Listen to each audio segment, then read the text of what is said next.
Say the pledge of allegiance with us. Pledge allegiance to the flag of the United States of America and to the republic for which it stands, one nation, under God, indivisible, with liberty and justice for all. Thank you. Let the record show all members are present.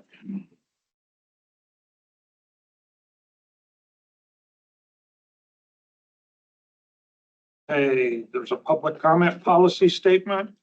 If there's anybody from the public that wants to make a comment to the board, they will need to go over to the table against that wall, read the script and fill out the form and to make a public comment. At the beginning of the meeting, we will reserve about 30 minutes for public comments. But you will only get 3 minutes to speak on your topic. The board will not respond. Is there anybody that's signed up? Okay, it's easy. Consent agenda. Everybody look that over? I'll make a motion to approve the consent agenda. I'll second that motion. Thank you. Motion by Miller, a second by Jones to approve the consent agenda. All in favor signify by saying aye. Aye. Those opposed, motion carried. Again, public comments. No one here. Next up, introduce new hires to the board. Is there any new hires in here? None.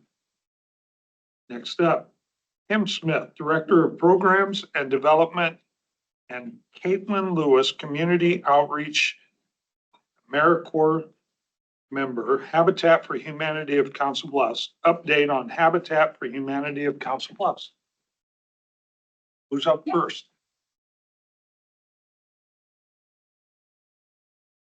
Morning, ladies. Morning. How you doing? Very well.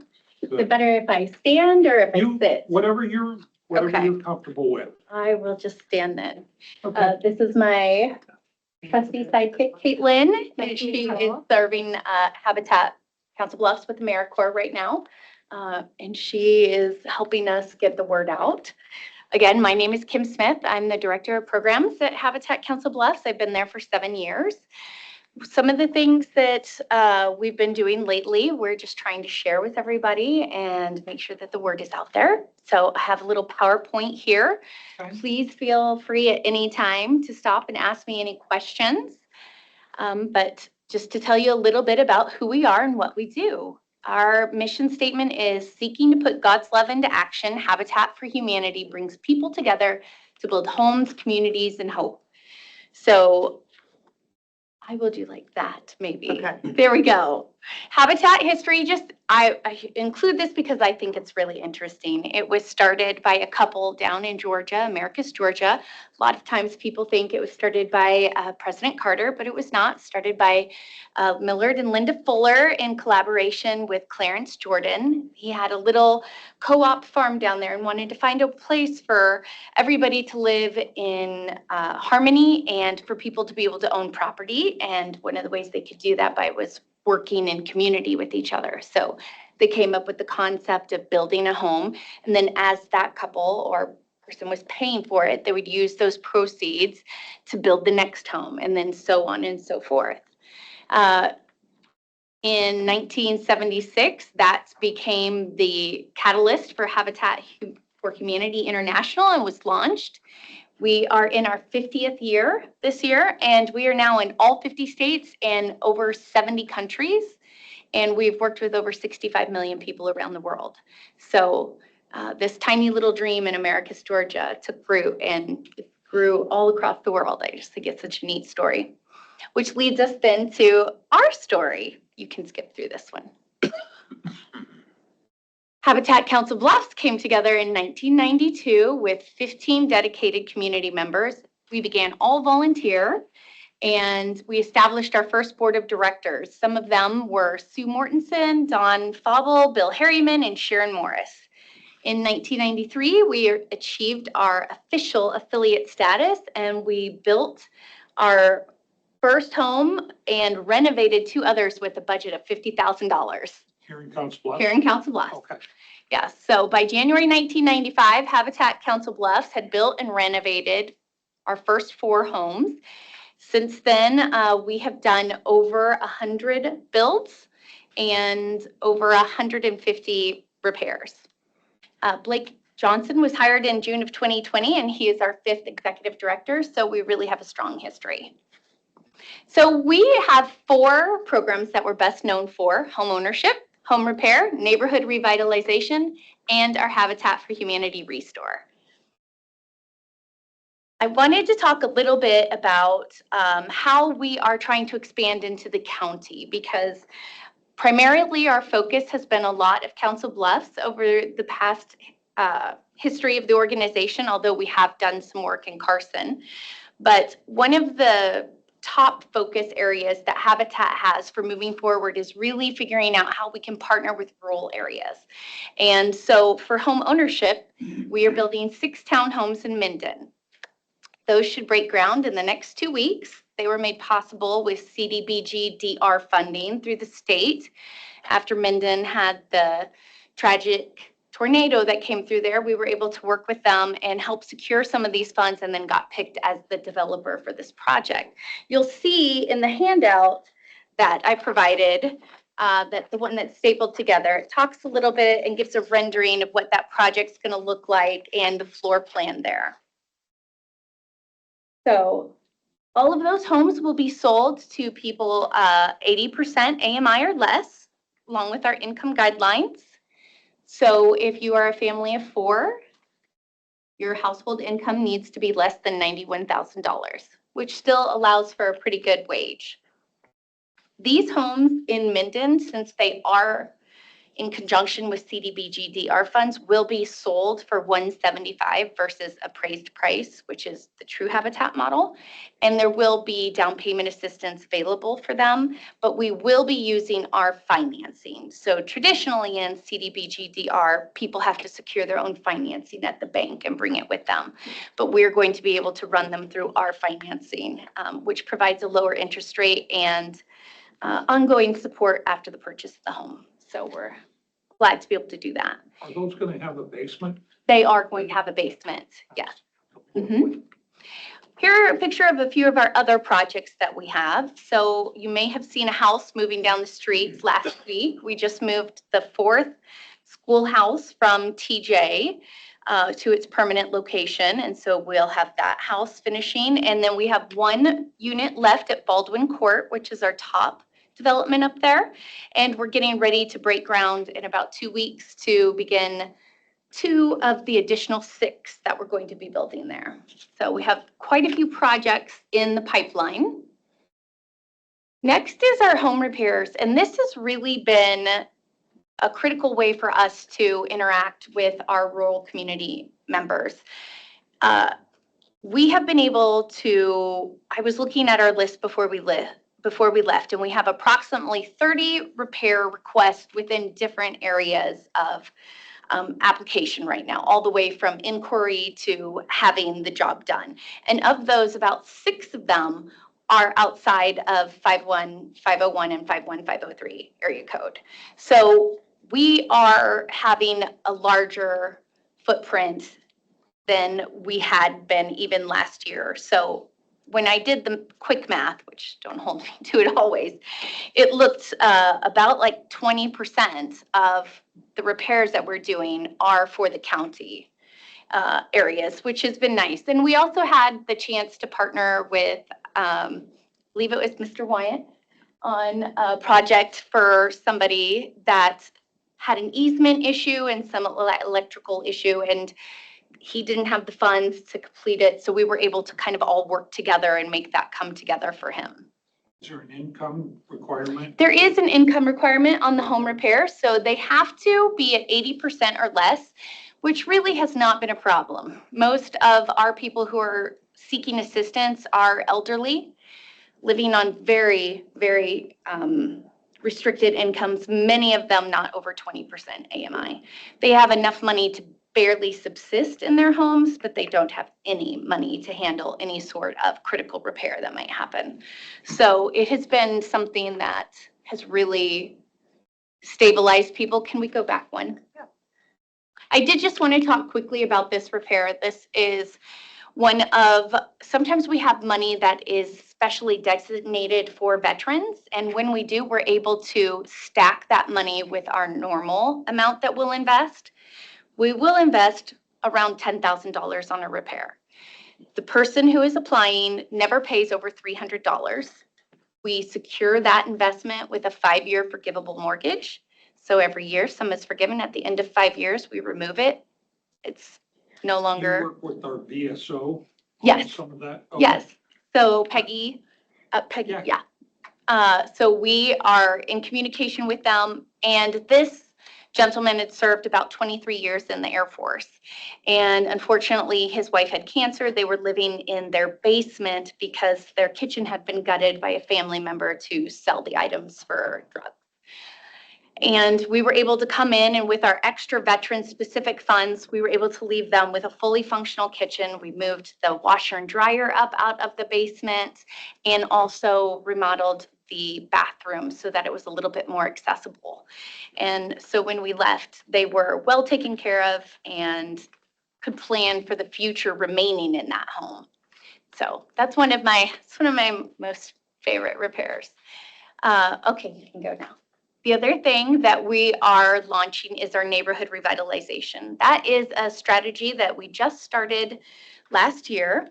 It focuses on bringing communities together to decide what they want to see in their community, what they identify as areas of growth, and what they identify as places that they could use support.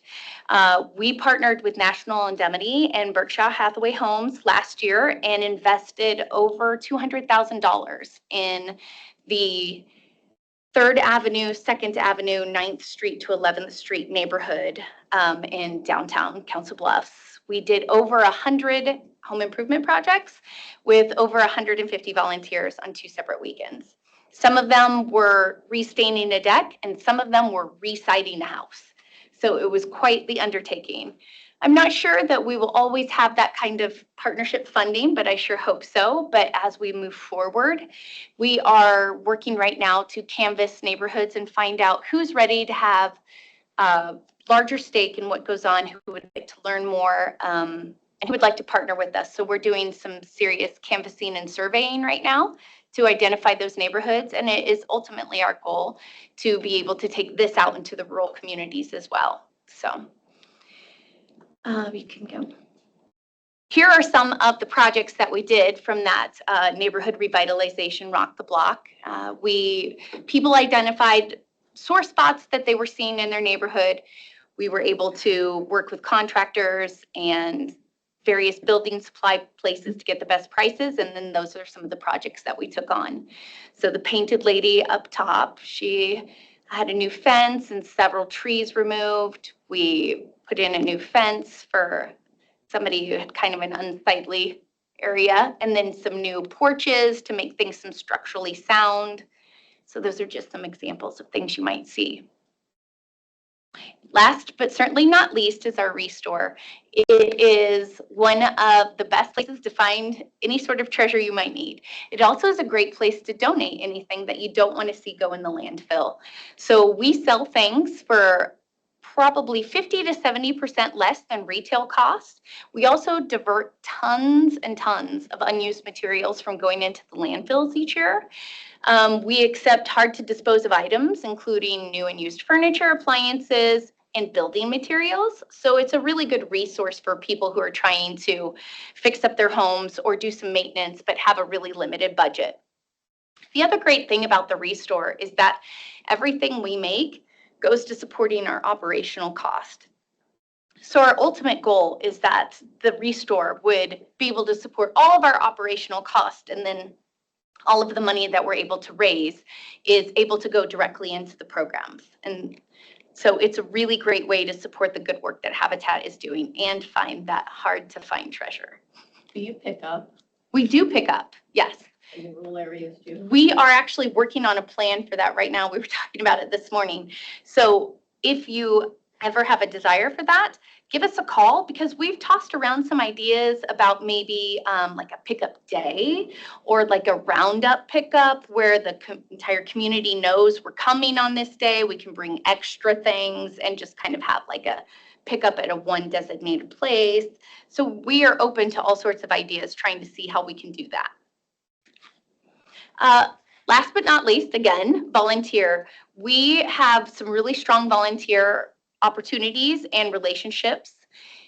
One is our TJAL relationship, where they build a house. So kids 14 and over are monitored on site at school and build a house, which we pay for and then pay to move. And was that house that you were moving? Mhm. Yes. I was gonna ask that. Yes. Yeah, so the kids from TJ and AL get it to a certain point, then we pay house movers to move it to its final location. And then Iowa Western Community College typically comes out and brings their students and helps us take it across the finish line. Yeah, so it's a really great I had partnership. a deal when I went to high school that there'd be kids building houses. Yes. Within the city. Yes. That was neat. Yes, so we were really excited to be a part of that. That's our fourth one. We're starting our fifth one in a couple of weeks. There's also other opportunities for volunteering. So if you ever know of anybody who's interested or is looking for a volunteer experience, we will also be putting out some designated build days in the next 6 months, so that we'll have some opportunities for the public to come on site and see what we do. Okay. Rock the Block. Yes. How did you put that out?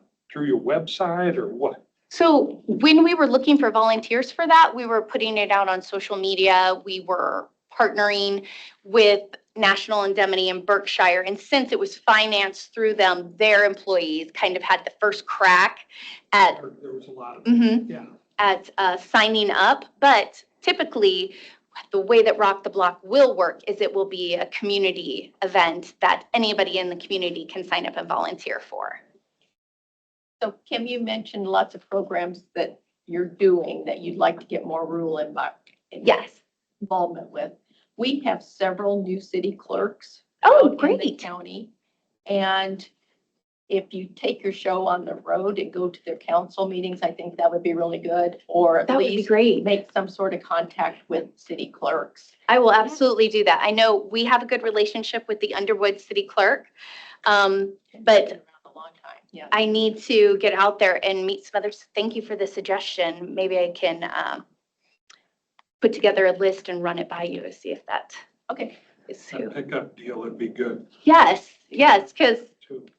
that is such a good support for us. I mean, our restore really helps support a lot of our costs that, we don't want to pass on in other ways. We want to use our money to help people. So, Real quick, Mhm. why would I donate household items, for instance, furniture, whatever, to you folks rather than Salvation Army, Goodwill? I mean, they're your competition, basically. I suppose they are competition. I would think that I am a little bit biased that anything you donate here, the money stays here. We do not share that money with any international organization. It's not taken to, That's a big plus. yes, so anything you donate here stays here in our store. Anything we sell, the proceeds stay here in our community, our service area, which is all of Potawatomi County. The other thing is that when you are donating here, I think that it's an opportunity to donate some things that some of those places won't take. Like if you have screwdrivers just hanging around, or you have this big tin of, does everybody still have that big coffee can of nails and screws around? You can bring that to us and we'll separate them out, put them into little bags and sell them. So you don't always have the opportunity for that with some of the other places. They're a great place to take any of your household goods like dishes, small appliances, books. They're a great place to donate to because we don't accept those. So I think there's room for everybody. Kim, what about Carter Lake, Iowa? Do you have footprint over there? You know, we were just at Carter Lake Days. Yes, and we've been talking with the Boys and Girls Club over there. Mhm. We've presented to them and some of their families. Ultimately, again, we've done lots of repairs over there. Again, the repair program has really been this blanket that we've been able to spread out over all of the county since our construction has been so narrow within Council Bluffs. But there has been talk about what would they like to see in the coming years. They're really trying to invest in some different construction opportunities. Is there something that we could partner with and take advantage on with them? So it is our goal to move all of our programs out into the area. Any other questions?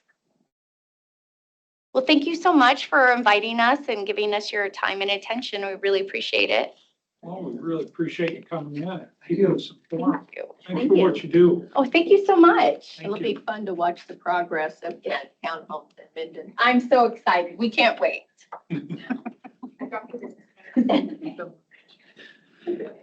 Okay, next up, Becky Linehan, Finance and Tax Officer, Auditor's Office. Did I? EMA, What? What? the draft minutes are all. And then he skipped us. That was Okay, intentional. well, okay, I got two different things here. That one? Okay. Well, Doug Reed, Director, Emergency Management Agency, discussion and/or decision to approve and sign proclamation designating the month of Emergency Management Awareness Month. And I see he sent his best proxy, so. That's right. That's right. So, August is National Emergency Management Awareness Month. And it is just the opportunity for us to be able to kind of let the community know a little bit more about what emergency management does. It's kind of nice that it precursors our September, which is Preparedness Month. So, for all of you that are listening online and in here, we will be having our annual, I believe it's our 6th annual Preparedness Fair, Thursday, September 17th. It's going to be from 4:30 to 7:30 p.m. So you'll be able to see some of the additional resources that are available to everyone that's in the county.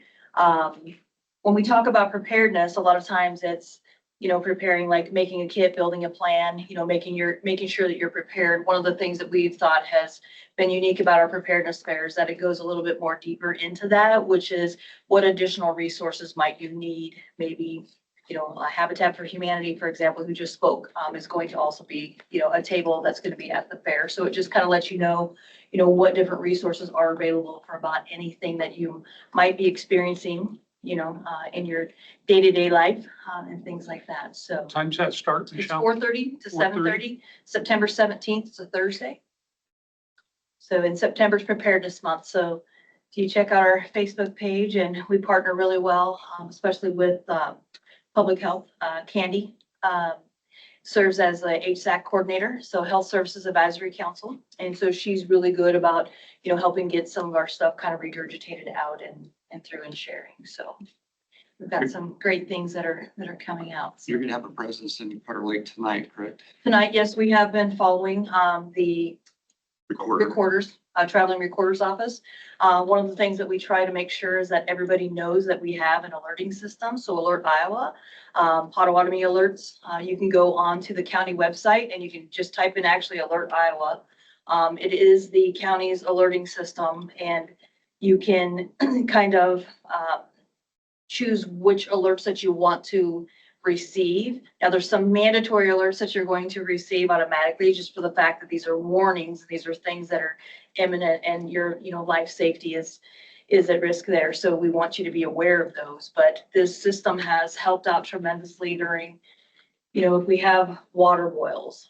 We've dealt recently, with even water towers being down and just being able to get the word out. So things that I would tell you is that we have a lot of an elderly community that is in our jurisdiction, in the county. So these people are not on the computers or so. So if you know of anyone, be a friend, help your neighbor, make sure that they are signed up on the alerting system. So a lot of them have landlines as opposed to having, cell phones, and then some do have cell phones. So it's just a great way to be able to get any information out. It's going to be a water boil in your area.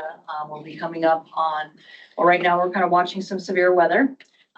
Eventually, as dry as we are, we're probably going to be going into some burn bans. So we have been sending out like a countywide burn ban message to that system. But we've dealt with water boils coming winter when you're going to have parking bans. We're sending that information out, emergency parking bans and things like that. So it's just a great way for us to get emergency information out to the county.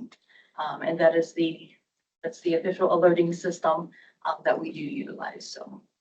Michelle, do you do any tracking on metrics after an event? Say, I know you were in Carson several weeks ago with following the recorder's office. Did you track to see how many people actually signed up after that event? So we'll usually keep a tally. We keep a tally of what information that we do send out. We've also been attending farmers markets there. We know for sure the ones that we do sign up. We can do a query to see, if there's been like per city. So when we do push that information out, we do check to see, like, hey, did we get any increase in there or have we not? Well, I handed out bookmarks at the Carson parade and I was just wondering if Okay. Yeah, if we can run a anybody- query on that actually. that would be great. Cool. Michelle, thanks for coming in. It's my pleasure to read this National Emergency Management Awareness Month proclamation. Whereas emergencies and disasters can occur unexpectedly, posing significant threats to life, property, and the environment. And whereas local emergency managers across all sectors, community leaders, state governments, and the Federal Emergency Management Agency, FEMA, dedicate countless hours to developing preparedness, response, recovery, and mitigation programs to protect the lives and property of all persons living in the United States and U.S. territories. And whereas emergency managers are charged with establishing and maintaining the capabilities necessary to effectively direct, coordinate, and support emergency and disaster response and recovery efforts. And whereas the emergency managers respond to countless emergencies and disasters each year, demonstrating commitment, compassion, and professionalism in protecting the public. And whereas the efforts of our emergency managers have helped millions of community members across the United States recover, rebuild, and become more resilient in the face of adversity. Now, therefore, be it resolved that the Pottawatomie County Board of Supervisors does hereby proclaim the month of August as National Emergency Management Awareness Month in Pottawatomie County in conjunction with the National Preparedness Month in September. We urge all community members to express their sincere appreciation for emergency managers who work diligently to prepare, protect, and serve our community against all hazards and risk. Approve this 11th day of August, 2026. I'll make a motion to approve the proclamation. I'll second that motion. Would you do a roll call, Jamie? Chairman Shay, Aye. Supervisor Wickman, Aye. Supervisor Miller, Aye. Supervisor Jorgensen, Aye. Supervisor Jones. Aye. Thank you. Thank you. Thanks for sitting in and Tell keeping us tell all safe. Doug what I said. Take a quick photo.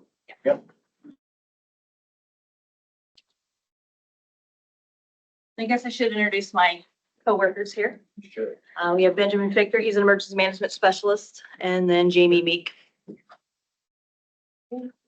Yes, Michelle.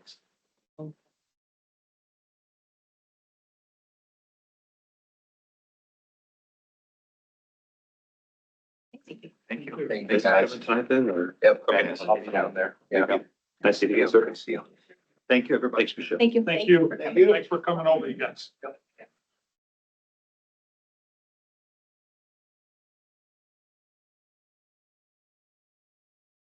Becky Linehan, Finance and Tax Officer, Auditor's Office. Discussion and or decision to approve and authorize the board to sign a 3-year contract to provide professional consulting services to Pottawatomie County by Cost Advisory Services. Good morning. This is a repeat of last week. Kristen has had time to look over the contract and said it all looks okay. Don't know what else you wanted except for the fee that was, is being charged, and that is on page 2 of the contract.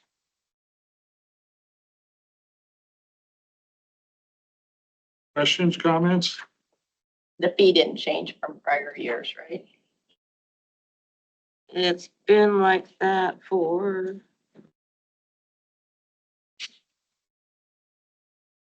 since 24. Great. I'll make the motion to approve. I think. You include the cost in your motion, Susan. $8,000. $220.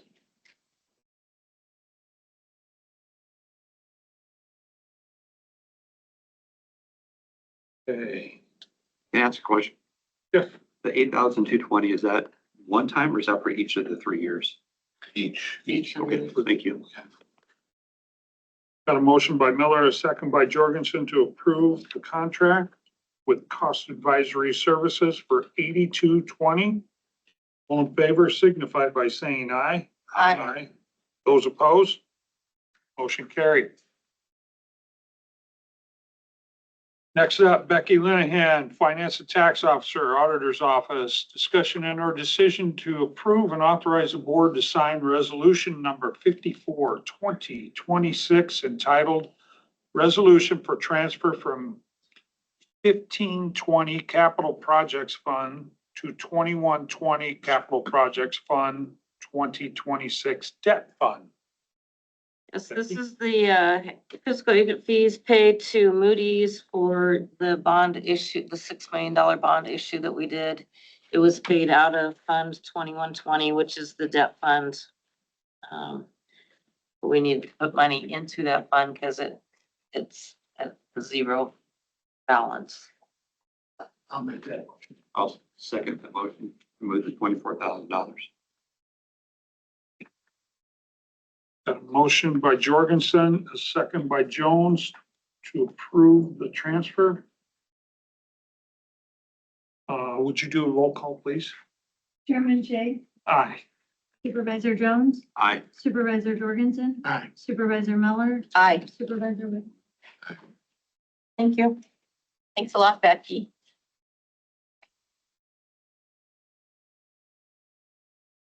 All right, next up, Matt Wyatt, Director of Planning and Development. Discussion and or decision on hiring the Community Health and Opioid Strategist, position at 525 step 4.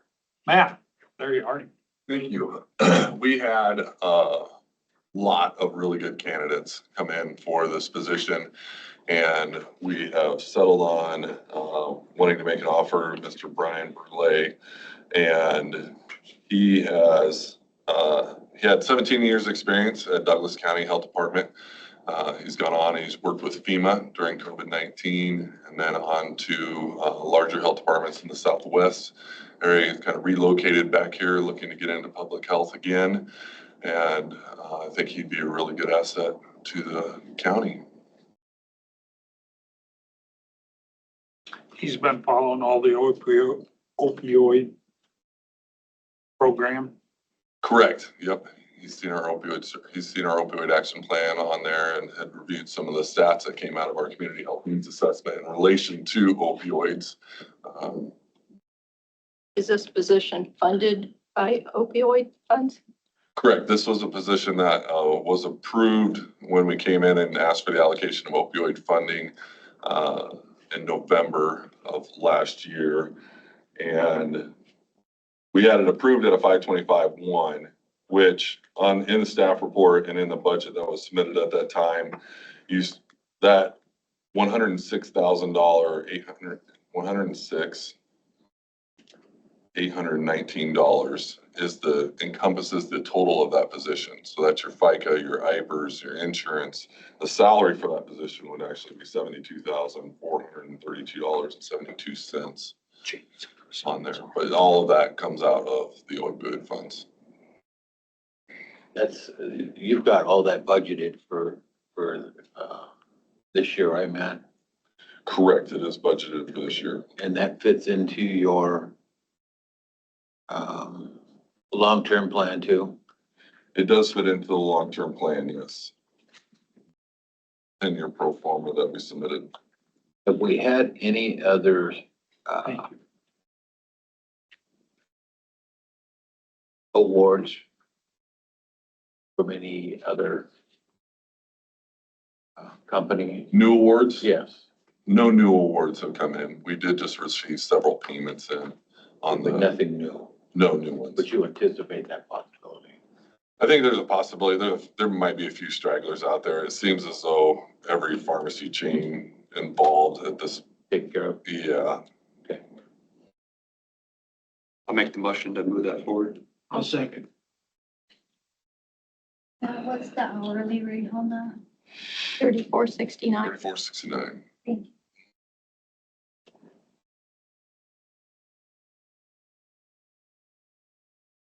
Got a motion by Jones, a second by Jorgensen to approve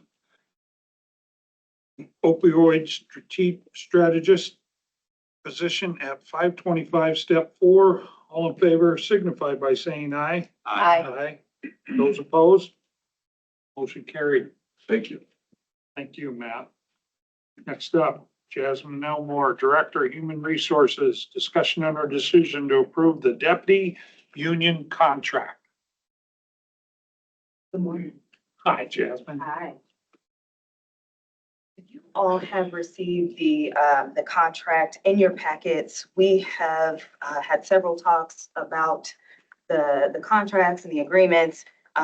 We also had some points of clarification needed from the union and also from the arbitrator. So the purpose today is that we actually want to seek a motion to have you all sign and execute the agreement for between the county and the Sheriff's Association. So I do want to take a moment to actually thank them for their time and their efforts because this was a very long process. You know, a lot of back and forth and differing opinions, but we want to thank them and then continue to, you know, just working forward as labor partners. So we really want to thank the Sheriff's Association. Yeah. Okay. Thank you. Questions, comments? Yeah, a question. Sure. When we received the arbitrator's decision, it said 6%. Correct. Is there anyone that is receiving more than a 6% raise? I would assume so. It's Pardon me? 6%. I would assume so. It's 6% across the board. But there are going to be a few that would be over that 6%. Was there did we ask for clarification on that? We did. When did you get that? That would have been last week. I have the note here. Received information from the arbitrator. Why didn't that get sent to the board? This would have been on the 5th or 6th. Yeah. From the arbitrator. Okay, why didn't that get sent to the board? Which part of? That clarification? Because the clarification is in the agreement. So we received the clarification and then we provided the information that's in the agreement. I understand it's in the agreement, which we received yesterday, late morning, I believe. But I believe that clarification should have been sent to this board. Okay. And it wasn't. I'm disappointed in that. Well, we can make an effort to change that for next time if there is a next time. But yeah, we did not know to actually send the information from the arbitrator. It was put in the actual agreement that you would have received. So Well, the arbitrator didn't put that in the agreement, did they? she put her decision in the agreement, yes. And so we had to go back for a plain clarification.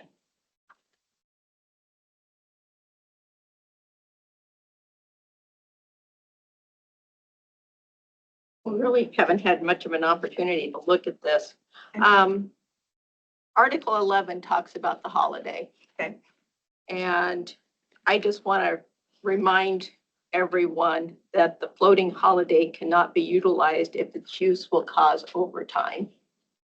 That's a provision in the contract. I think that's important to remember. And Article 28, the shift differential, looks like it's gone away now. It was $1 for the 2024-2026 contract year, so it looks like it's not being continued into the 2027 contract. What article That was it? would change. Article 28, it's on page 50, and in your packet, if you're online, it is page 90, I think. That shouldn't have been something that would have changed. That wouldn't have been one that we touched on. So it was shift differential in which section? Article 28 on page 50. Well, It says 24 for the 26 contract year. There is nothing about the 27, Right, so 26, 27.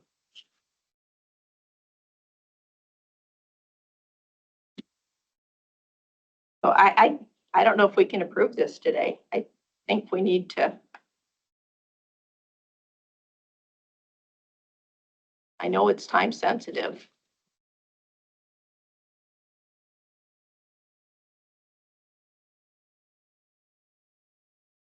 If that's what it is. That comes off there. yeah, And they signed it. They haven't signed it yet. They have signed their part. They have. They have. where's their signed copy? Do you have it, Brian? I have their sign. I got the Yeah. agreement. I don't have one. signed. Kristen. I The, didn't understand that the shift differential was going to change. No. Yes, we never discussed that. No, we have not at all. Mediation or arbitration parts of things, so I assumed that was something that was already agreed upon.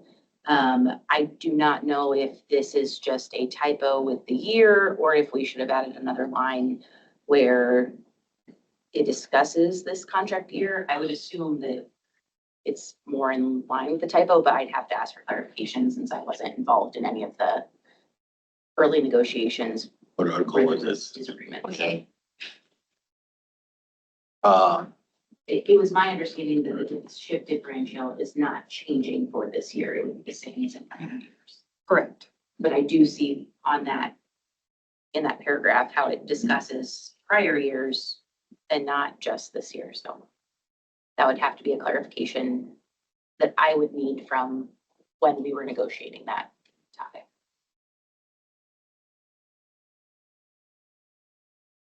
I would ask the board to consider, moving forward with this. The clarification that was provided to Jasmine by the arbitrator was provided to our payroll team, not the board, but the payroll team. Mhm. They've already made the changes that they need to make. I don't want to go back any further. I think that, if this needs a minor addendum, you can handle that, right, Kristen? Yep. Or you can handle that. So with that in mind, I will move to approve this. The only other thing that I would want to make sure the board is aware, I've started some calculation on this. This is going to cost us over $200,000. So we need to get the sheriff in here and he needs to cut his budget to make up for that loss or for those extra dollars. That's not part of my motion. My motion is to move forward, With the Kristen union will- contract. do a sticky, Yeah, I mean, it would be a one-line addendum. We just need to add in this year, just so everybody's on the same page, that there will be the same differential this year as in last year. thank you for that, and then we'll move forward. I have a point of clarification if I can, and I don't know if this is the time or the place, but when we received the award from the arbitrator, there was a incidental problem that arose, and that is, how do we pay our lieutenants, sergeants, and the one captain? Do they receive the 4.1% raise, or do they receive the 6% raise to avoid a compression problem? Do Well, we talk about that now, or do we No, No, I we've, think- all employees outside of, a union contract got a 3% raise. That's what they get. That's it. It They're, could be- they're not part of the union. Correct. It could be a point of review after we've implemented the agreement. You can However, review, you can absolutely review that. Doesn't mean that it's gonna change right now, but you can review. And right now, the motion on the table is for the union, deputy union contract. Understood. Second the motion then.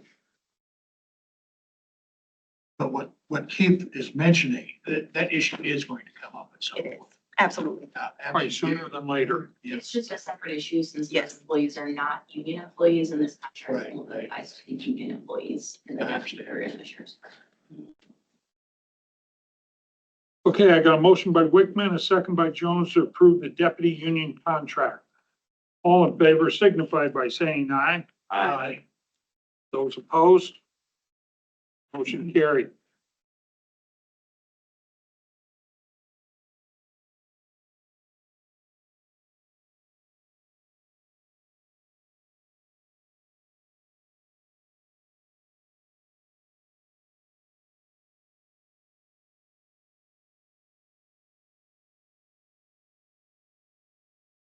Okay, next up, Jasmine Elmore, Director of Human Resources, discussion on her decision regarding county wellness provider.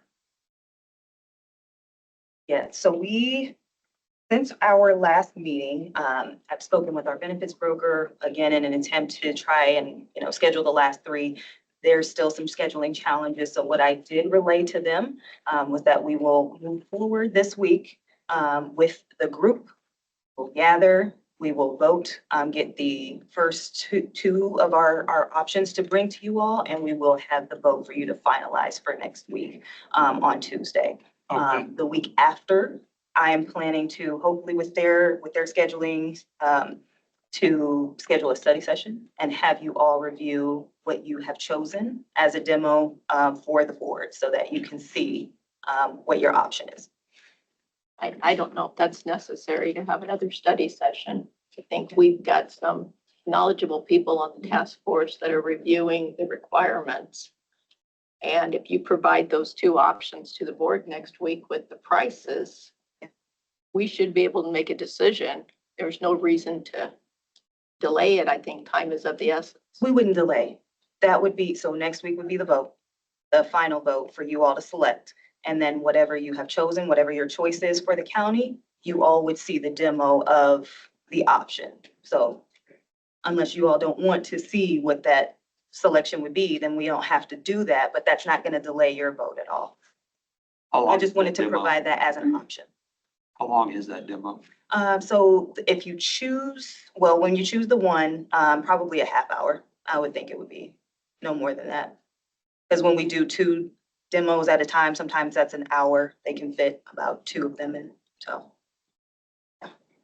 But we can decide that at a later time. You don't have to see the demo right then. That was just an option to be able to see that after you've chosen the selection, so. I would almost think the demo would be valuable to all employees at that stage.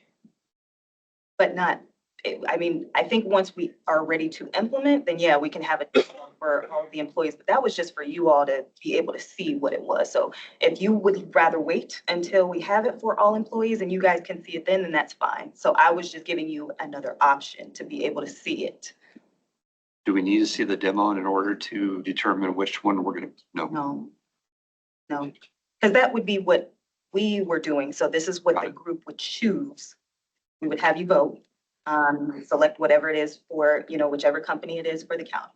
And we're down to two. We will have two for you. We have four, but we will have two. Are people in consensus of what they're gonna pick? We'll find out. They Yeah, haven't, they haven't find out voted this yet. week. They haven't been offered that chance Okay. yet. Haven't seen them all. So we have a Teams folder. If people want to discuss anything, they can. The option is there, but we will get together as a group to be able to select the top two.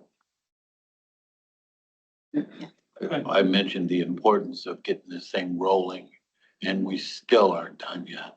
I mean, Well, you'll have it on. But that is because we're moving, and we've also talked to FNIC, who has been in contact with us, to let us know that we're not behind, that we are actually moving forward. We are continuing on as we are providing updates that, that you wanted to see fit, so. If we vote next week, what's implementation? Immediately? So implementation usually takes about 6 to 8 weeks. And so we would have that implemented and finalized within 2 months. Jamie, as a member of the committee, do you have anything you want to add? So I think when looking at the 4 demos that we've looked at, there's a big difference in variety between the four different providers. And really we can come in and give you our top 2, but really what is it that the board and county is looking for as far as a provider? When you look at our previous provider, the requirement was go do your physical, you meet 4 of your 6 benchmarks, and now you get $30 off. If you want to stick with something that's very simple like that, or do you want to go to a wellness provider that's going to provide year-round and the overall wellness, mental health, physical health, financial well-being? So really, it's really going to depend on what you guys want to provide your employees for wellness, because there's going to be big differences probably in the price. If you want a basic, it's probably going to be a lot cheaper, or if you want to give people an opportunity to stay, healthy all year round, it's going to cost the county a little bit more. So, I mean, we can come in with our top 2, but what are you guys looking at as far as wanting for a provider? Can't afford it. That's what we're looking at with all the budgets. So I think for me, I would like to come in and still speak about all 4 of them with price lines, because really it's going to come down to, we may walk in with the top 2 highest providers and it's not realistic for you guys versus the basic, meet your benchmarks, get your $30 off for your insurance. How many members are on the board that are going to determine this? You guys have 8 or 9? Just about 8 or 9. I can't Hopefully they remember would exactly. represent a wide variety of our current employees, right? So they can, If I remember right, this was trying to get our insurance costs lowered. That was Is going to be my correct? next point, absolutely. Does our insurance company have any input in this wellness? I mean, What type of input? But yes, they do. Okay. It kind of depends on what you're asking, but yes. all right, so I mean, that's kind of an issue I'd like to explore a little bit. What can our insurance company offer us for lower prices if we accept this company over this company? I mean, that's. So they won't give us a premium discount for that. This is really just so that if people are using it, what we want to see is that people are using the wellness program so that over time, we'll see a decrease in the number of people who may need to see the doctor, or they're going to catch some of the illnesses and things earlier. So that will decrease the amount of like our claims, which will help decrease some of our premiums. Well, that's one cost I'd like to see, okay. And they do have a few of those companies that are tracking. So, You can't put a cost on that, Jeff. The wellness program, from all of my discussions, is to do what we can to help our employees become more healthy and to save on any huge claims if we can catch something on the early side of things. It doesn't have anything to do with our premiums. current premiums. Well, it's still a cost, or I'd like to see, how our insurance premiums could be lowered with a certain wellness program. I mean, I'd like that to takes. see. Well, that it takes may quite a go bit of up time. less. Yeah, It may go up less over time. Yeah. Than it would without a program to catch some of those things. If we can get some kind of handle on that, that's one issue I'd like to see. it's They just are- not immediate, so you won't be able to quantify it right I away. understand. What current participation level do we have of employees that are in the plan? Is it 60%, 70%? We've got 240 out about of 200, yeah, 450. it's like 200 something we've So- got. So, and the 450 or the full-time employees that it's eligible. So we're 52%. And some of these also cover spouses, so, you know, if they're participating in the program, sometimes that's not gonna add into, you know, what you would, as a county, pay for a few of these programs. I sure like to select a program that could encourage participation up to more of a 75% range and not make it too difficult. Correct. Yeah, and I think, again, the difficulty that we talked about before was that, you know, our previous carrier was a little more restrictive in some of the things that they were able to do with their plan and with their program. And so we had quite a few employees who were discouraged from even participating. So hopefully with the shift to the new program and all of the things that that could offer, it could, you know, promote ease of being able to participate.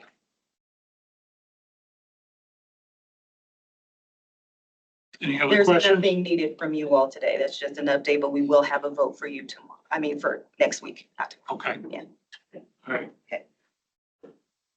No action taken. Next up, Jasmine Elmore, Director, Human Resources, discussion and or decision on employee handbook. Yes, so this is another one that has taken quite some time. So we also received, you know, some updates and some feedback. One of the things I recently sent over to, we had an attorney who was reviewing. We had some questions about our like anti-harassment and anti-bullying policy and wanted to make some changes to that. So we just received an update from him that we can also add into the handbook. But at this time, I know, you know, there's some consensus that you all would like to go ahead and approve the handbook as is, and then we can go ahead and we can go back with our Employee Guidance and Governance Committee that will be reviewing some individual policies.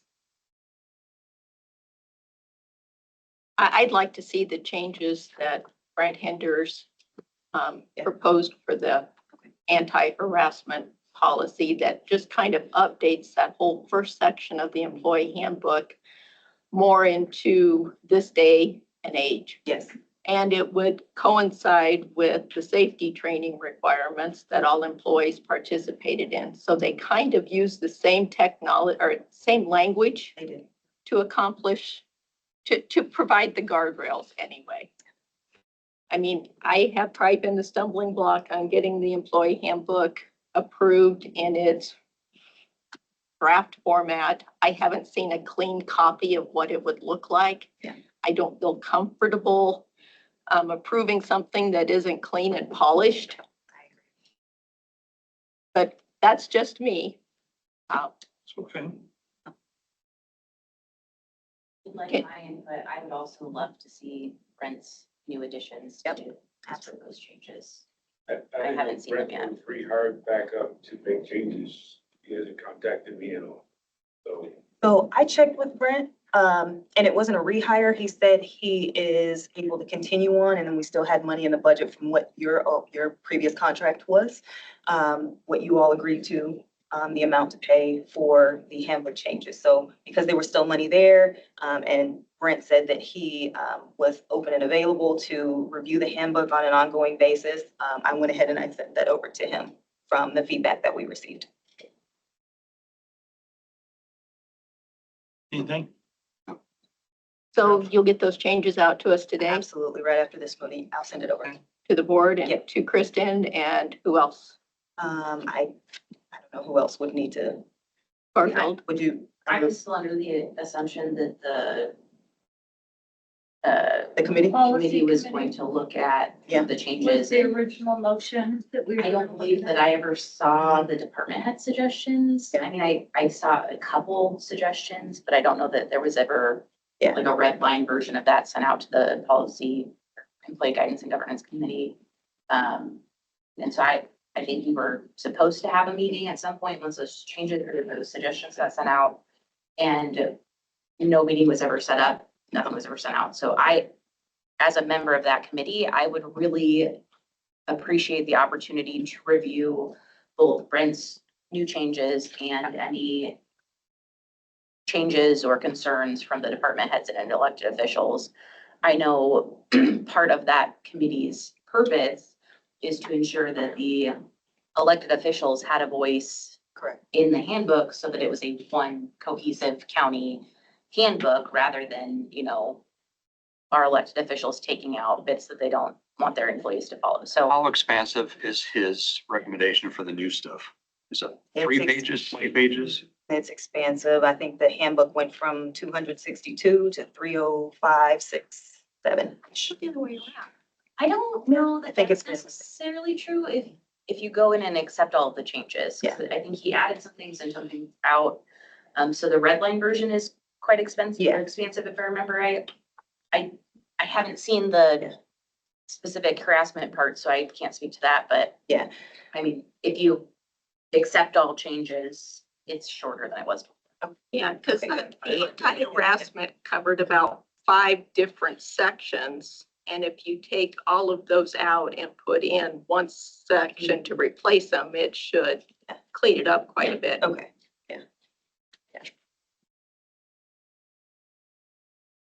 I mean, So we can figure another it one, we received his recommended changes months and months ago.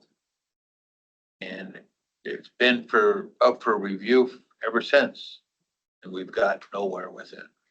I mean, it hasn't been to the policy committee or anything. It's just, I understand we're not working without any sort of a handbook, but I mean, the extensive work that was done and the reviews that were supposed to have happened just haven't happened. Can we set those dates today for the committee? Hey, read the policy by this date. We're going to meet on this date. We're going to present it to us on a third date. Can we look at the calendar and do that right now? I can even send out the changes. I can send out the changes after this with all of, with everything in there. And then we can reconvene the committee. When did those, have you seen the changes, Kristen? Which ones? They've come in Monday, The harassment changes? Correct. No, I have not. When did they, Monday, Yesterday. correct. Which I wasn't in the office yesterday, so. I would like to know the difference between the training that I provide and the changes, because if I need to make changes to my training, then I need to make changes, because I haven't heard or seen anything about some So this- conversation about harassment training. So normally you do your policies and you build your training off your policies. So I need to know, Susan, the difference of what we're talking here. Garfield, I've got a copy of slideshow from the training that Okay. we were required. I've got some notes back on my desk. Yeah, I'll find you this. I just want to make sure we in line. Exactly. What And we're that, providing is what's there, because the training that we provide is for the state and federal when it comes to harassment. So you have different laws that we follow that we provide the training for. right. So, and I would love to talk to Brent too as well, make sure that we align with what we're doing. Yep. There was just a disconnect in the employee handbook. And through the gap analysis that I did on my own, And that's what the training, from what, I'm not training, but the changes that Brent had suggested, or that's from the analysis of the old harassment that he did not make changes to. from the old, that he did not make changes to. That, Okay, I would love to see that if you don't mind. Yeah. That way I can make sure if the training is out of date, then I need to update the training. no, I think the training is up to date and I think the employee handbook is behind. Correct. Okay. Okay, I just want to make sure. Mhm. Yeah.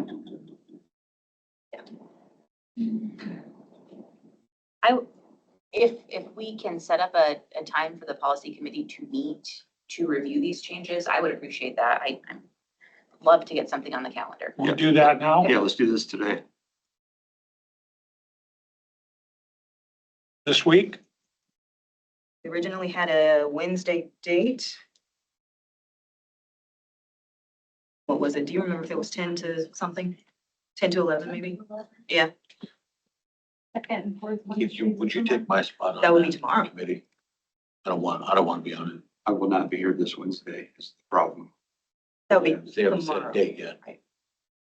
If You're we saying can set tomorrow. it the 19th, Yeah. tomorrow I've already got 3 different commitments and I won't be around, so I cannot meet tomorrow. I don't think they would have time to look at that by tomorrow anyway. But if we can set it for the 19th, You'll maybe? take my spot on that. All right.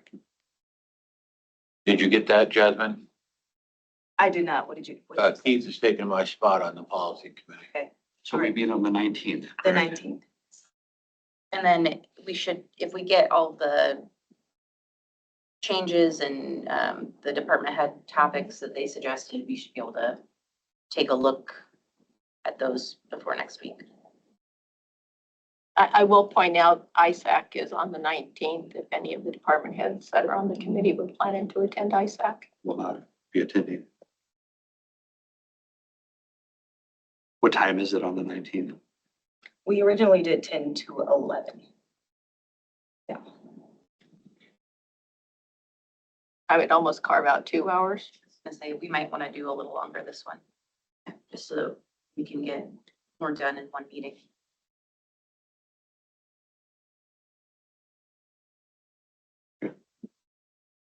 Okay, got it? Got it. Thank you. Thank you. Okay, committee appointments. Jeff? Can I back up for a second? Are we still Yes. on other business? I have 2 quick things. Number one, we're gonna meet for the state of the county in 4 weeks. We still don't have a rough outline as to what we're gonna present. Should we send out inquiries to our department heads and say, what items you want us to take to the public? Is that a good idea or not? Or do you have, I saw your outline. Yeah, and you were the one who responded with that potential suggestion. I was hoping that waiting for other input from the rest of the board. I'm open to feedback. If anybody else has any other suggestions, we can certainly do that. But yes, I want us to be very cognizant of the fact that we have 1 month. And I want us to be prepared for that. Now, this won't be like our town halls. No, and we don't want it to be. We want to limit the number of speakers. We're not asking the department heads to come. I think ultimately they want to hear from you. When it's the state of the city, which they also do, they hold them about a week apart. It's primarily the mayor who speaks. And so I think we want to really narrow down how many presenters we have. We don't want to trot out all of our department heads. We just have a lot of leaders in various positions, a lot of elected officials. That's why I was trying to narrow our area of focus after talking with Chris at the chamber as well. But was just also hoping for a little bit of thumbs up or any other feedback. On Are what we I laid out. before or after the state of the city? That is a great question. Thank you. Matt says before. Okay.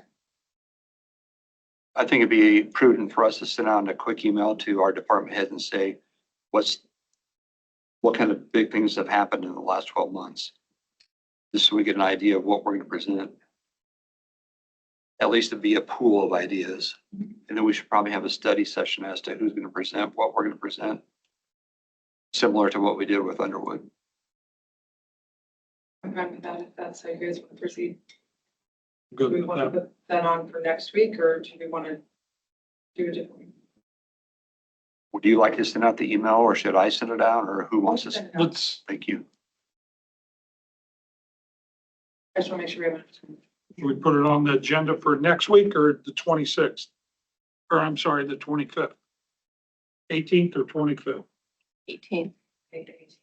18th?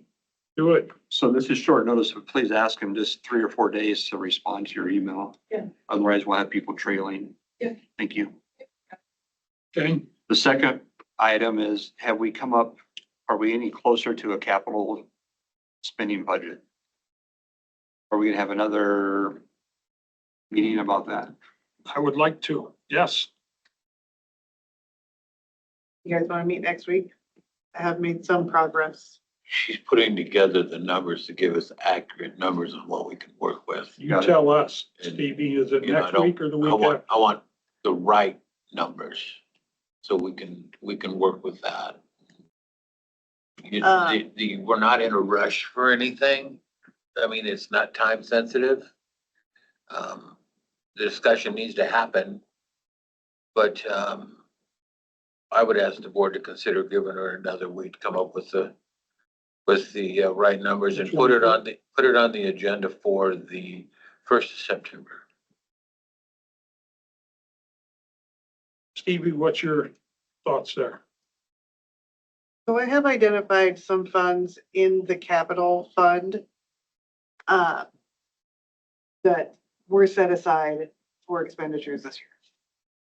So we can start there and then I can expand and we can look at, the reserves issue at a later date as I expand, looking at what's already scheduled. But so I think if you guys want to do next week and we can talk about what's available, what I know is readily and easily available, so we can answer questions as they're coming up.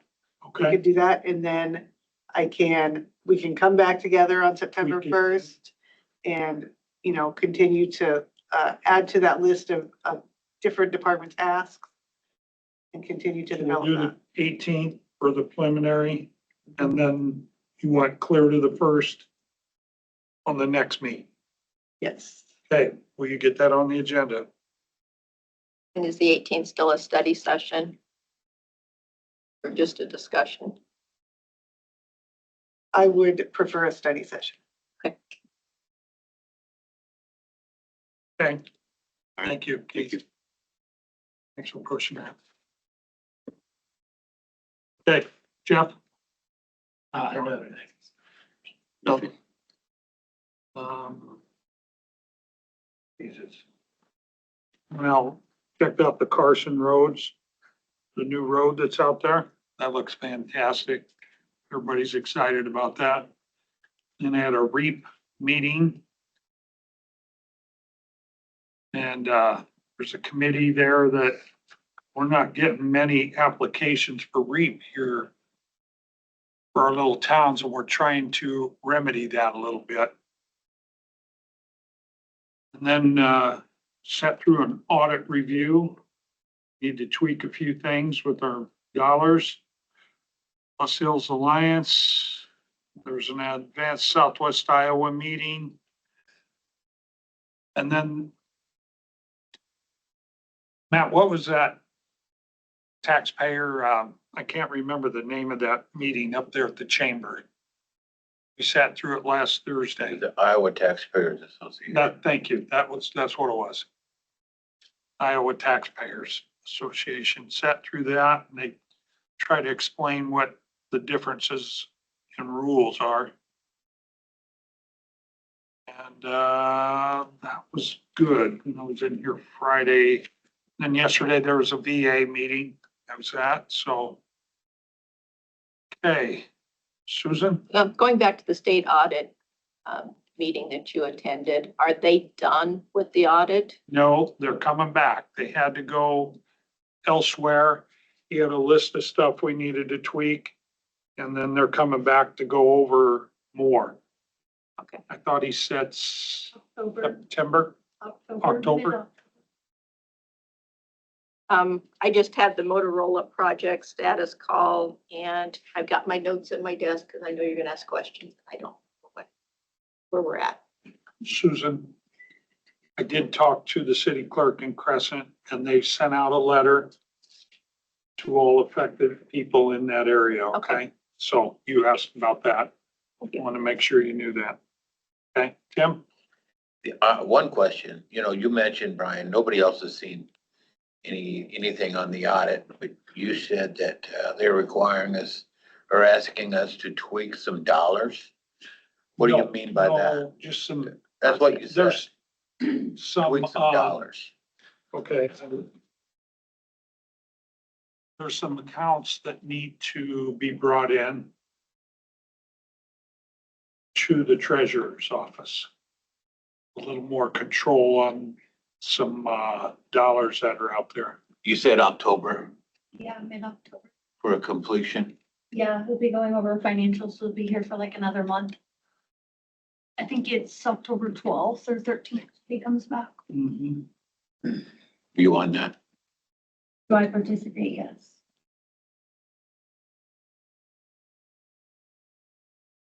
Okay, I'll be out of town for this tomorrow. Next up, we got a study session. Thank you. Okay. Go Go ahead.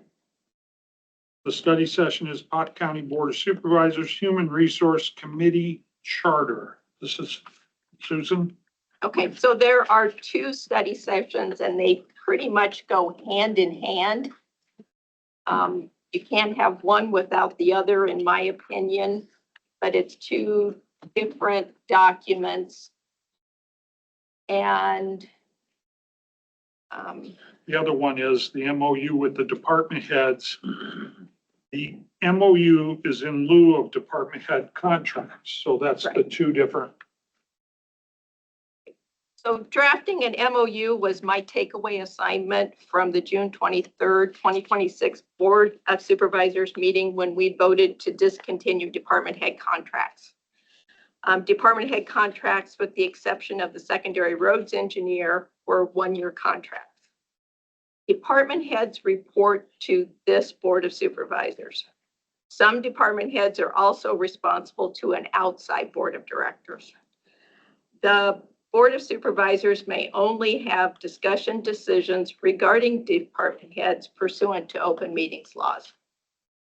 Department heads do not include the deputies appointed by the elected officials. We're not talking about the sheriff's deputies. We're talking about the elected officials' deputies. And department heads, as well as all employees and elected officials, follow the employee handbook. And so the handbook is kind of the third leg of this stool that we need to get stood up. The MOU in our study session is draft only for discussion. I drafted it using some of the language taken directly from the previous department head contracts. And it includes suggestions made by the county attorney, Matt Wilbur, and Kristen has also reviewed it and tweaked it a little. The primary purpose of the MOU is to memorialize the additional 40 hours of personal leave between July 1st and June 15th to only the department heads. That was one paragraph that was in their contracts. It also creates an avenue for an annual performance review and a new hire performance review. Who doesn't want to have a conversation with their boss annually on what is going well, what needs to be improved, and what direction the department is going? The performance review is not intended to be a scoring system, simply a narrative to document a conversation around primary points of job description, budget management, state audit compliance, employee management, professional development, and salary. Which leads us to the HR committee charter. And that is a separate document. And keep in mind, the department heads report to the full Board of Supervisors. Discussion, decision on the board's agenda. Second, don't get wrapped up in the name of this committee. It is confusing because HR is not involved in what I'm proposing. HR was just a generic term for what we're trying to address, the human resource needs of our department heads. Currently, there is no good way to onboard a new department head, provide feedback or instruction to any department head, or to facilitate a written evaluation of new hires' performance as required by the employee handbook for introductory period for new hires within 180 days of employment. All discussions have to be in an open meeting unless the department head requests a closed session pursuant to Iowa code. Today, we appoint 2 supervisors to serve as department head liaison for the quarterly department head meetings. That includes department heads and elected officials, deputies. My recommendation would be to use the same 2 department heads and to expand the scope to incorporate these new responsibilities. Department heads jointly or separately may request a meeting of the HR committee by submitting agenda items to the 2 representatives, which the 2 representatives would be the 2 supervisors. It should be 3 representatives, plus the one from the county attorney's office. Now, these 2 documents, I don't know how much time you've taken to study them. Again, it's just a draft. I did go and talk to 2 department heads and showed them what I was talking about and got their feedback in here. And that's where calling it the Human Resource Committee was really confusing. So I don't know what the best name would be, but I think we need the MOU with our department heads to, like I said, to memorialize the terms that are specific to the department heads that are not included in the employee handbook. Kristen, you good with being in on this? Matt and I have talked about it. I'd like to appoint Susan, and I don't know, I think I'd like to be on it with you. Well, today we have 2 supervisors that are attending the department head quarterly meetings that are assigned already. And it's going to take us another 2 weeks to get this all fine-tuned. There's a lot of detail that goes along with this. There's a lot of, especially what I'm proposing is an annual review process for department heads. And that would have to start September, October, November, so it would be done before the calendar year. And that's going to take an additional 12 meetings to get all of those done. Standing this committee up now also allows us to use Stevie as an example for onboarding a new department head, especially one that works so closely with the board, so that we can help her onboarding experience to be beneficial. And we can take some takeaways so that the next department head will benefit from those as well. Specifically, I'd like to call out that our HR department gave me the list that's on the back of the MOU of all of the department heads, their hire dates, and those that are currently flagged for that additional 40 hours. Well, through our onboarding process, we didn't do that for Stevie Lynn. I'm sure that was our intent, but I don't know if that was, I mean, we hired a budget and finance director, and all of our department heads have the director name. But I just think there's a gap there. We need to either communicate something from us to payroll, or we need to communicate something from us to Steve Lynn that says that she's not eligible. The other exception is secondary roads. Our engineer has a department head contract. When we voted in June to discontinue, his contract was a 3-year contract. It still has 2 years left on it. And it requires an annual review in October. So we've got a mechanism in place there that needs to happen already. That's per state code, No, that's per his contract with the board. but his contract is state code. Right, best practices, yes. No, it's not a requirement. It's allowed per state code. Speak up. It's allowed per state Not code. required. The board is allowed to enter into a contract up to 3 years with the engineer in the code. Okay, but I thought he had to have a contract for a number of issues with the state. I don't remember exactly how that all played out, but If you listen to Kristen, she's 100% correct. The engineer is not entitled to a contract, period. The board can choose to put him on a contract. But we're not required by law to do that. but this board approved a contract We did. for 3 years. So anyway, I was just pointing out that there's an exception here. You mentioned his review. What does that look like? I don't know exactly. I was going to reach out to him to say, it's your contract, it's your requirement. What document do you want us to use? And his might have more technical terms in it as far as what is being reviewed upon.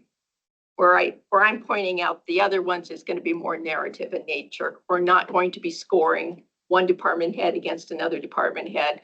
We're just going to be having a conversation saying, all right, so we're getting ready for budget. Where are you at from last year's budget? What are you feeling good about? What do we need to be thinking about? And just having conversations.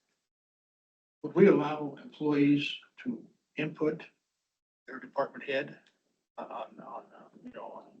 That's a good question. I didn't think about that. I think that would be important. At least I was thinking more or less about capturing Right. thoughts about the board. Two key things that what I'm proposing in these documents is any of these performance reviews, whether it's a new hire or an annual review, the two members of the committee or the three members of the committee would be the only ones that saw those before they went straight to their auditor payroll file. And the reason I say that, we don't want to put them received and filed into our board minutes because we don't want to be constantly hiring for these positions when the public can see how valuable these employees are and what their skill sets are. I just think we need to hold those close.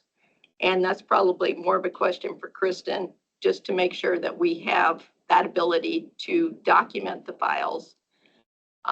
It's the same way if we're going the wrong direction with the department head and we need to make some changes. I mean, this would be the first standing or the first opportunity to engage the, what do I want to call it? The disciplinary procedures. I mean, this would be the first step. I'm going to quit talking. I want to hear your thoughts. Well, also in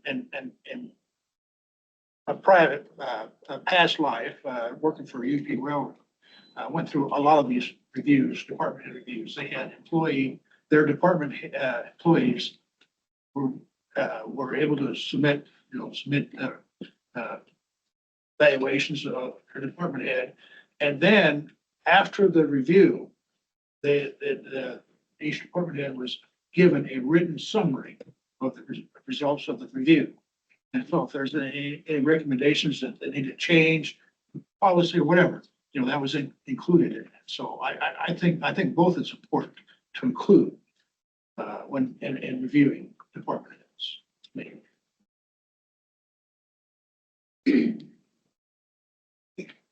If you just want, this is just for discussion, right, Susan? Yeah, this is just a All right, when you look at, which document are you? I'm in the first one, The charter. charter, yeah. The,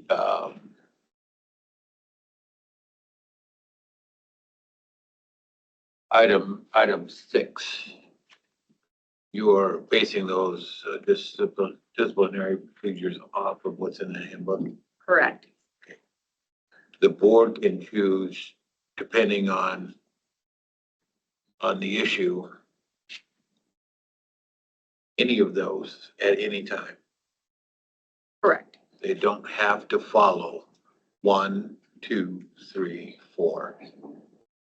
Correct. Okay. It kind of says in there that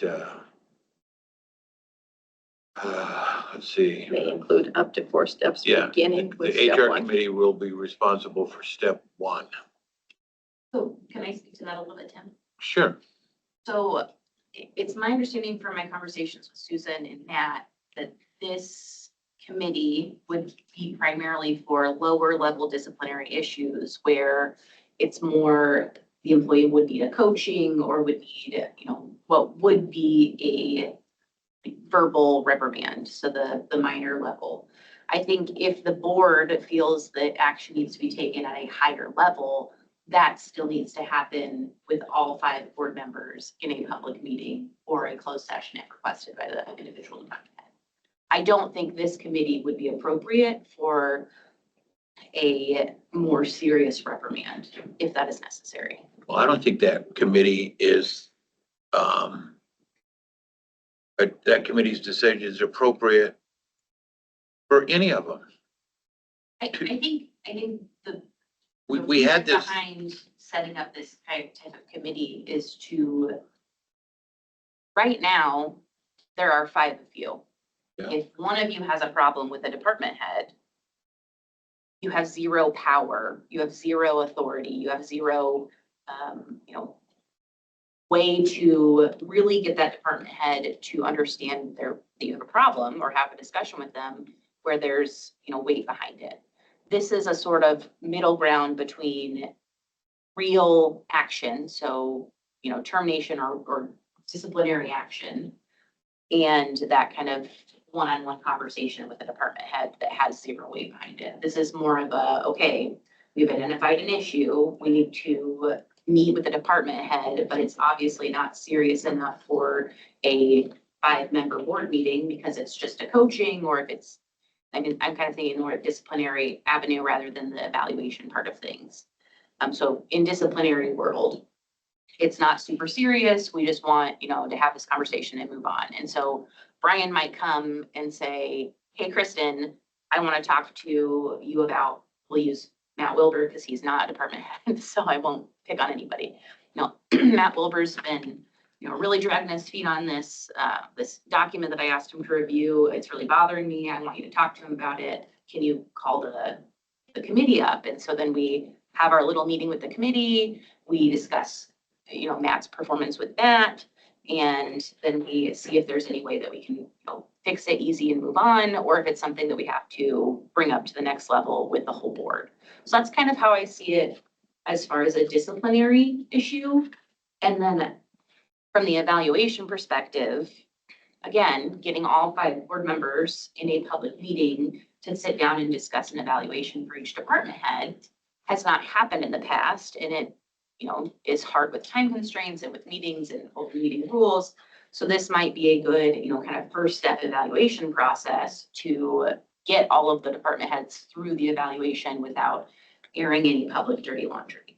But then I don't know if there's a step that we take as the committee after we've done evaluations to show the public how great our department heads are.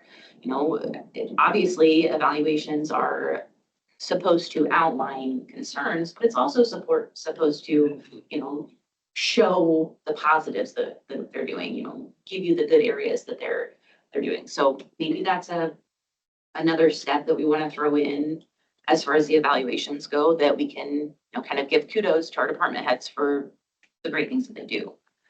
But I don't know if that. You don't think these no, it didn't. 4 is enough? You don't think the 4 steps is enough? I don't know that I necessarily want to add a step for disciplinary. I just think that the problem has not been, we don't have a way to discipline people. It's been communicating the discipline to people. And I think that is, there's no great method of communication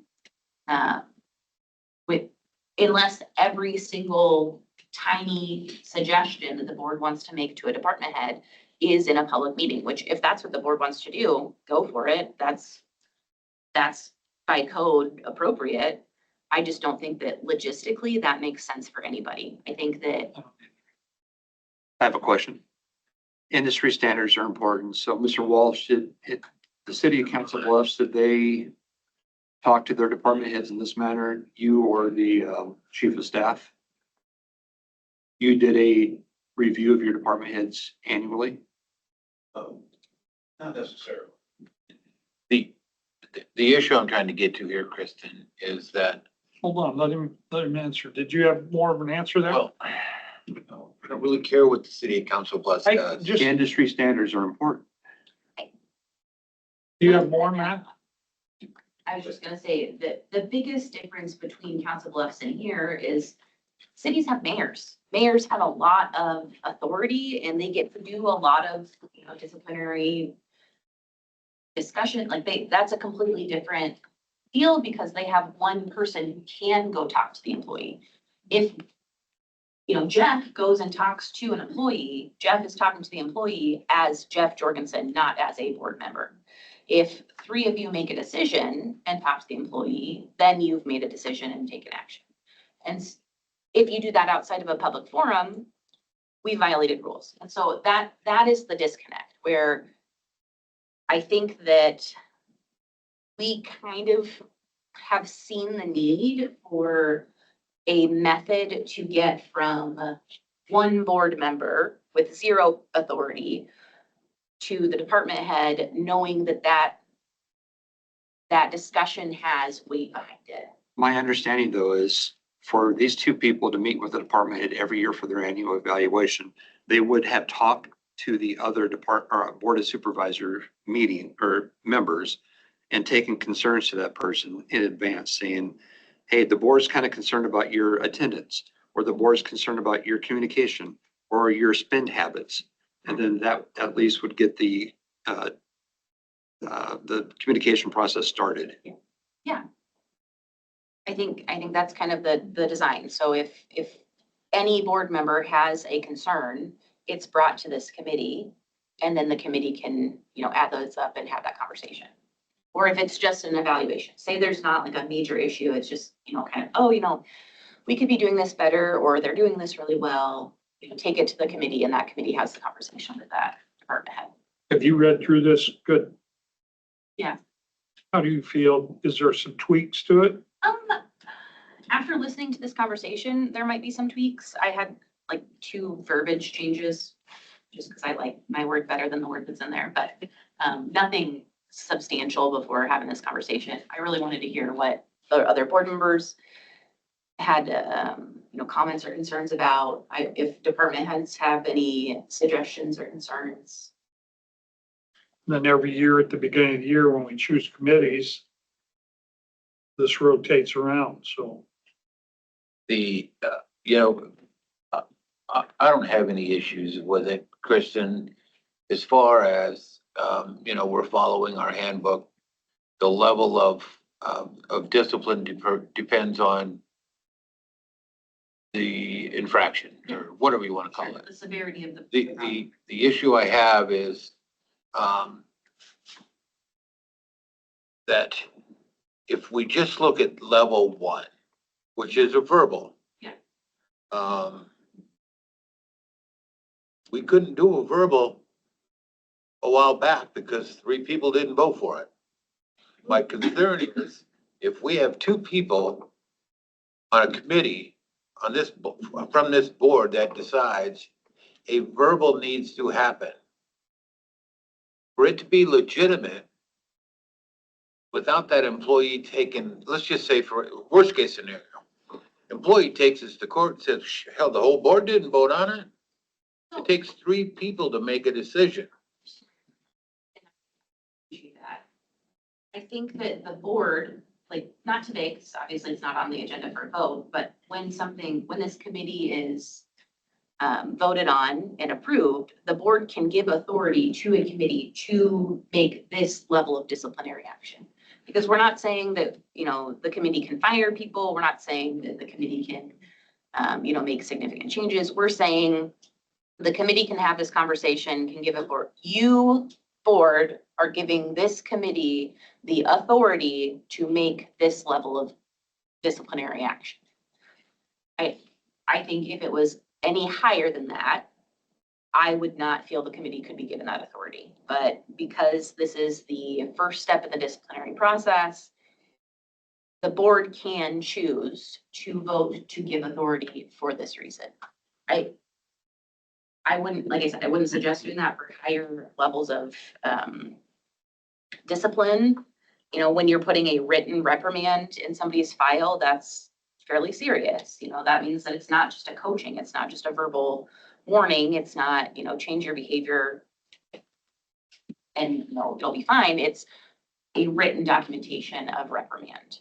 There's still usually some coaching that goes along with that, and, change your behavior, you have some time to improve, but it's more serious, and I wouldn't suggest the board give authority away to do that. But as far as the verbal reprimand goes, so long as we have it very clearly laid out that that is what the board is doing, and that's what the board votes on and what they take action on, I believe that you can give authority for that level of discipline. And there is a paragraph in the MO, or in the charter document that's called authority. It's the second to the end. And it says exactly what you just said, Kristen. The HR committee has no authority to make decisions for the board. The HR committee has no authority to proceed beyond step 1 with disciplinary procedures.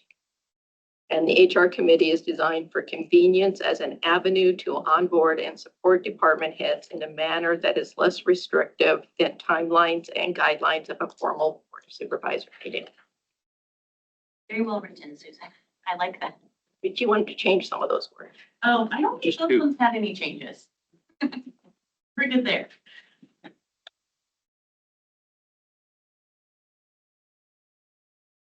What's our action for today then?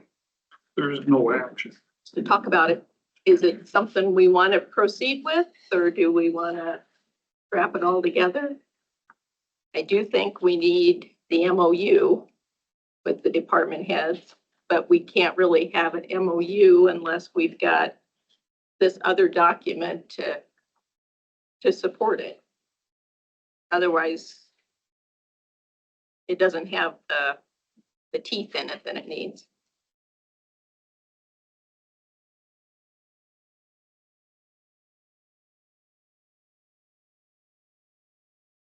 Comments?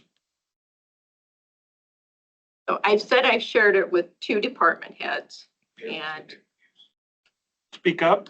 I have not seen the MOU, so I don't know what's in the language of it, so it's hard to speak up on something you haven't seen. Especially if you're talking about the department heads, so I think all the department heads need to at least take a look at it, give some feedback, and go from there, but to speak on something that we have not seen, it's. Okay. I agree with that. And it was just totally my own mistake that I did not get to talk to all the department heads personally. I had some out of town commitments I needed to meet with. And it was in the packet today. I don't know if it was it was in our board packet. I don't know if everybody saw it or not, but I will get those out to you so you can look at it in the current draft format. Again, it's just a draft. A leadership committee. We're talking about the name of the committee earlier. Human Resources Committee. It sounds, no offense to Jasmine, it kind of sounds punitive or something.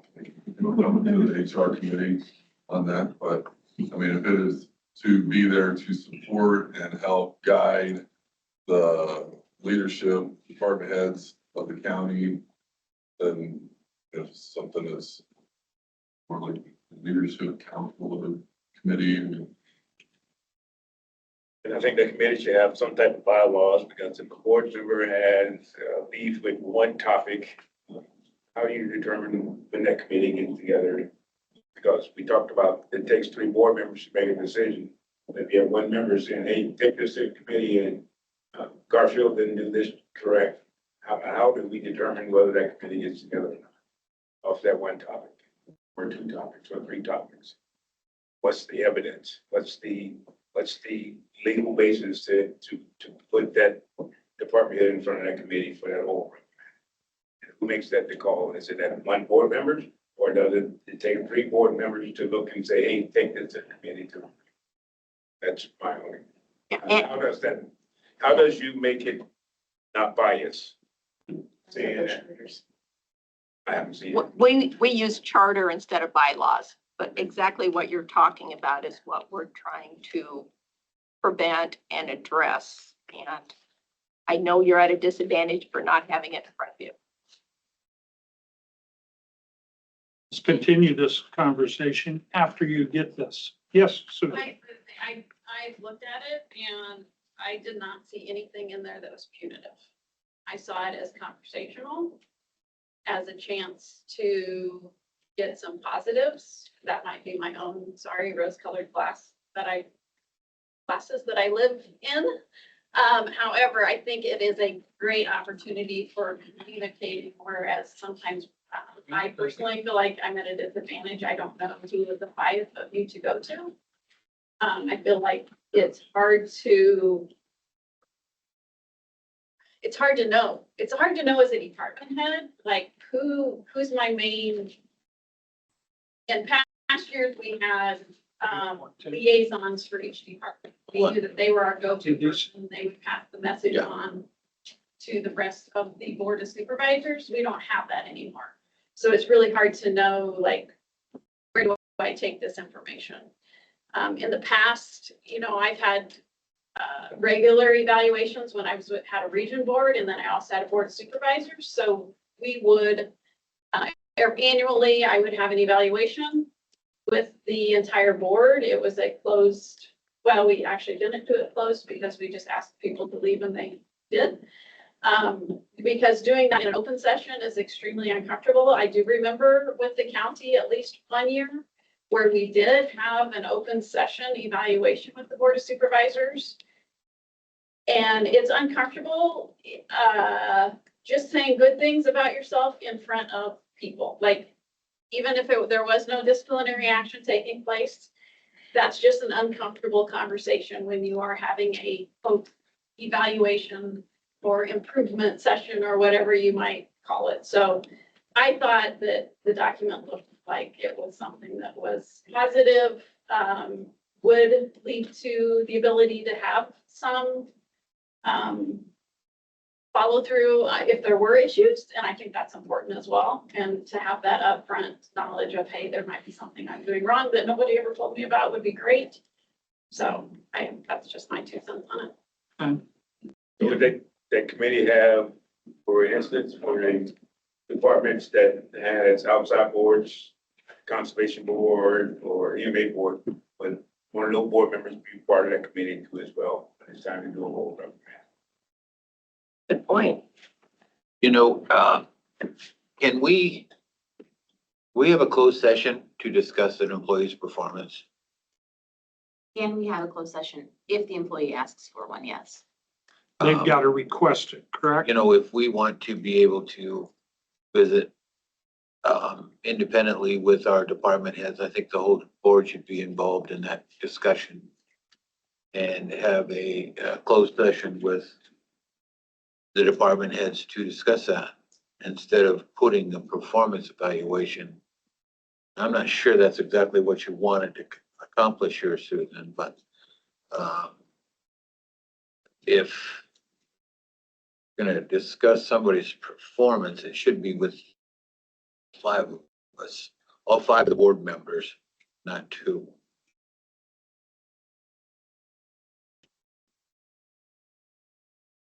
I don't think we get anywhere. Well, I mean,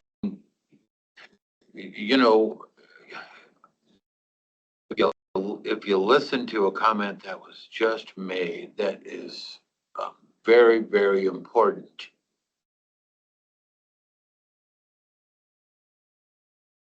Is there a possibility for a bias to happen with 2 board members? Sure there is. Yeah, right, there is. Why have 2? Need 5. I just, Yeah, printed some of these out. If I had a problem with the department head, and okay, just me, I tend to go and have a conversation with them. That's me. But also, in my prior employment, UP's one, in Pacific, they keep a file of all of people who have problems with their department heads. They submit a form, and that form is kept in a file for that department head. So when they have an annual review, this file is brought out and they go over all the complaints that department head has had. And that's kind of, I don't know, that's not happening here. Is that right?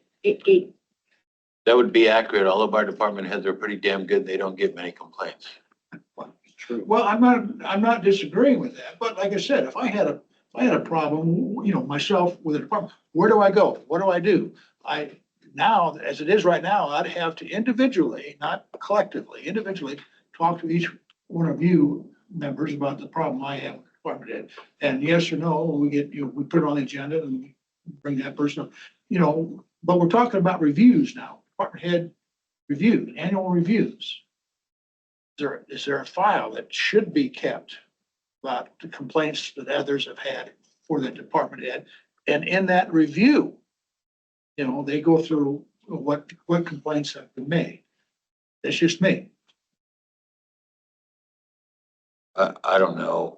I think it's a great idea. I think it could be discussed a little more, but I don't know that I'm willing to, put a performance review in front of two. Yeah, Tim, I agree with you. Or even, low-level verbal reprimand without the entire board. Okay, so let's use Steve Lynn as an example.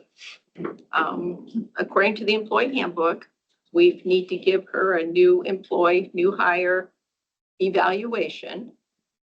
And within 180 days of employment, so that will be prior to the end of the year, we will have a board agenda item, discussion, decision, performance, or whatever the term is, performance review of budget and finance director. That's going to be an open meeting Closed session.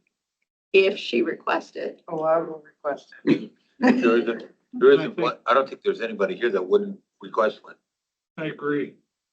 I think it's imperative we do ask them to ask for a closed session. I agree with you, Suzanne. Good, bad, or indifferent. It just is wrong to do it in front of everybody. Well, and here again, I don't want it to be like a job application or a job interview for an outsider who's watching the meeting.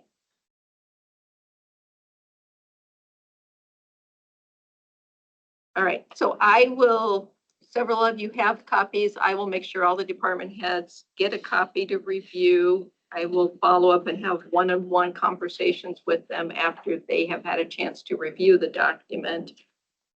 And we can talk about it again in 2 weeks. August 25th. I'm good with that. Okay, so want me to scramble and get it done August 18th or September 1st? I would look at December.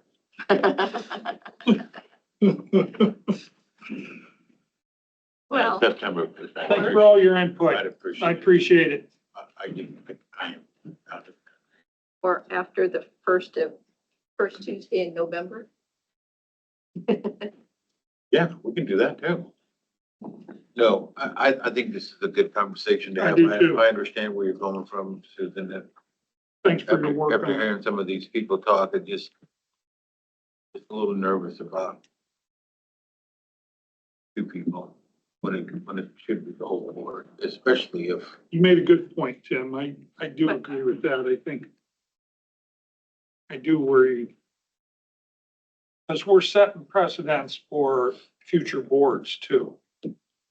Not just us. Future employees, future boards, whatever we set here is gonna be policy. And I just want to point out too, that the department heads that meet quarterly includes elected officials and their deputies. If we all don't get to go to that. Right, because we don't have a quorum there. We can't have a quorum because we want the department heads and elected officials to have conversations that are meaningful for them without open meeting laws. But this MOU with the department heads does not include the deputies of our elected officials. It's just for the department heads. And I think at some point we need to address that gap in the service as well. I mean, the deputy salaries are set upon a percentage of what the elected official salaries are. But that's where the benefit ends. They go by the employee handbook. So it's just something to think about for future if we have money in the budget. Thank you. Thanks for the conversation. Thank you That was all. good. We're all learning. Motion to adjourn. I'll make that motion. I'll second. All in favor? Aye. David? Aye. Aye. We are adjourned. David?